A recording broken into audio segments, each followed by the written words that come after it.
She stepped out of her patrol car into the drizzle and almost missed him. A ragged figure pressed against a brick wall, clothes soaked and hair plastered to his forehead. He looked like so many others the city ignored. Unkempt, tired, weathered. But his eyes were alive with urgency. At his side, a loyal dog watched the alley with low, warning growls. Officer Rachel Taus froze. Her hand hovered near her holster. The man's voice, rough and low, cut through the rain. "Don't talk. Just listen," he pointed toward the shadows. "He's been waiting. I saw him follow you." Rachel's training told her to trust her instincts, and everything about the scene screamed danger. She pressed her back to the patrol car and scanned the alley. For a moment there was only rain and the drip of water from rooftop gutters, then a nervous scuffle, the quick scrape of shoes on wet concrete, and a figure bolted from the darkness. The man lunged, a glint of steel flashing under the streetlight. The dog barked. Rachel yelled, hands snapping to her gun. The ragged stranger shouted, "Don't shoot! He's got a knife!" Time narrowed. The attacker came at them with a raised blade. Rachel sidestepped on the slick pavement as the dog lunged and the homeless man threw himself between them, taking the strike meant for her. They crashed into a puddle, a chaotic tangle of limbs and rain. Rachel fired a single warning shot into the air. The sound cut through the night. The attacker flinched.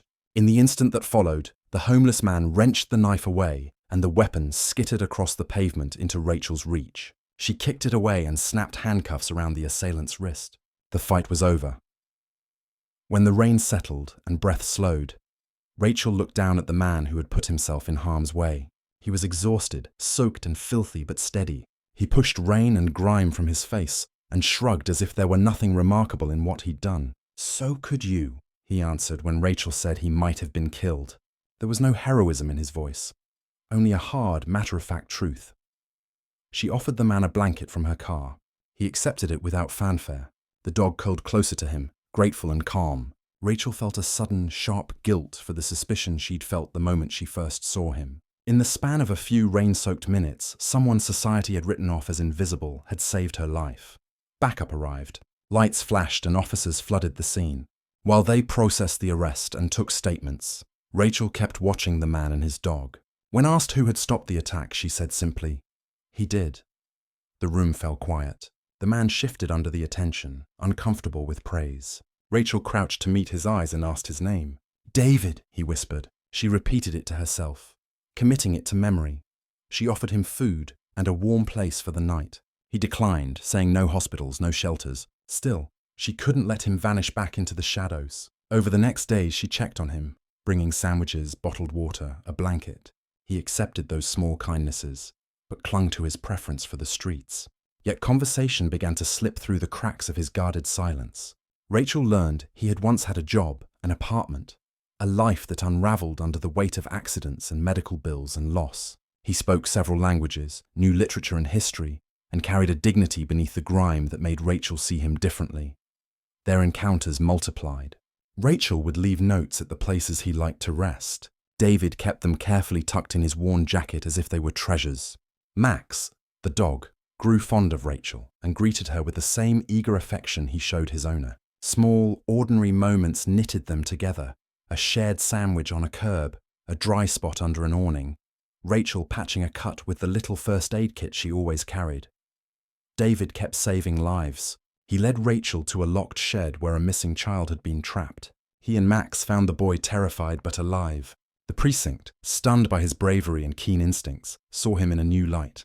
Rachel advocated for him, and after some reluctance, the captain offered David a part-time role helping translate for immigrant families.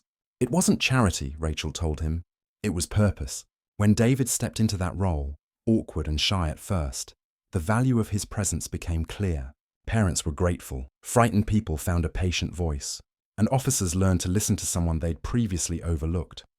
A transformation followed over months. David's dignity returned, not overnight but in steady increments.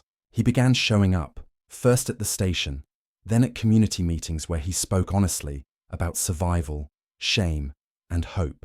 People listened. Max became a beloved fixture at the precinct, and David's quiet, practical wisdom turned into something the neighborhood respected. He helped mediate disputes and guided people away from danger, slowly replacing the label homeless with one the city had never expected to hear. Hero.